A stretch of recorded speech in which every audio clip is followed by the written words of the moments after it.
Well, during the Rays' five-game skid, which was their longest of the season, they had been outscored 30-9. And just last night, the Rays were 0 for 8 with men in scoring position. But this afternoon, it was a very different story. White Sox and Rays series finale today at the Trop. No score yet here in the second. Bases loaded for Travis d'Arnaud, and he absolutely crushes this one. 420 feet to record his first career grand slam. The home team jumps out in front 4-0.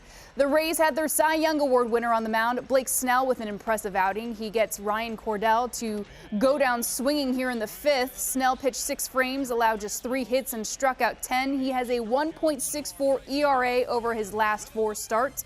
To the top of the 7th now, Andrew Kittredge takes over. This one to Yolmer Sanchez, goes off the wall in right center field and drives in Ryan Goins all the way from first base. A stand-up triple for Sanchez there.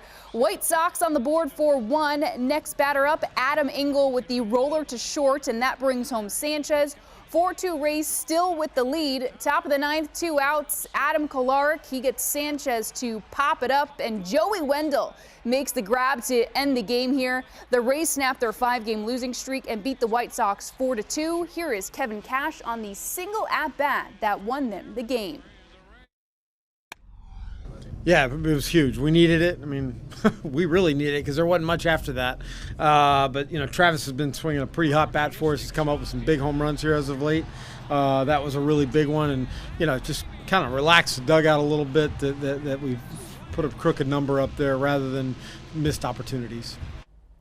And some more good news for the Rays today. Kevin Kiermaier will not need surgery on his left thumb. An MRI showed today that there was no ligament damage. It happened on this play last night when he slid headfirst and was reaching for first base, which he says he now regrets. KK has been placed on the 10-day injured list and hopes to miss only a couple of weeks. Meanwhile, the Rays hope to get Matt Duffy in the lineup sometime during their series against the Red Sox this week. Duffy was spotted in the dugout for today's game, a good sign that he will be back soon. He's been sidelined by hamstring tightness in his left leg all season long.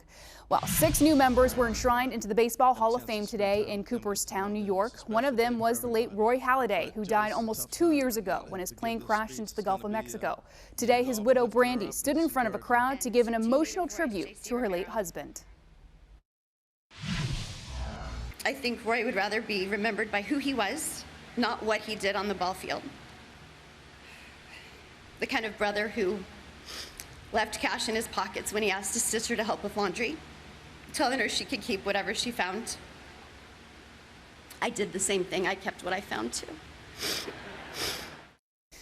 3 years ago, Shane Lowry blew a 4-shot lead at the U.S. Open and ended up 3 shots behind winner Dustin Johnson. Today, he took a 4-shot lead into the final round of the Open Championship. And brutal conditions for the final round at Royal Portrush, driving the scores way up today. Brooks Koepka unhappy with his short game all week long. His first putt of the day, this one was for par, and it is just too much. Koepka would bogey his first 4 holes of the day and finish 3 over for the round. Tommy Fleetwood entered the day 4 shots off the lead. He wasn't able to make a charge up the leaderboard at 14.